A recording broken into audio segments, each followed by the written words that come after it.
skal her bestemme parameterfremstillingen for planen ABC. Planen skærer i koordinatsystemets akser i punkterne A, B, C. Vi ser her planens koordinatudtryk, som også normalt kaldes planens parameterfremstilling, som vi skal have bestemt. Vi indsætter nu de 3 punkter ind i parameterfremstillingen.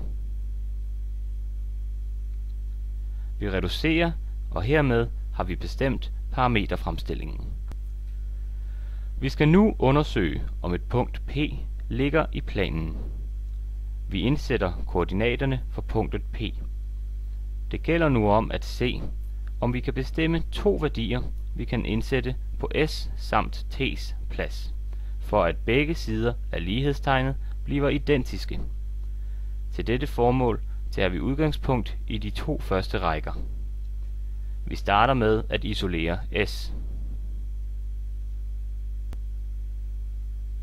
Vi indsætter nu venstresiden ind på S' plads i den nederste ligning og reducerer.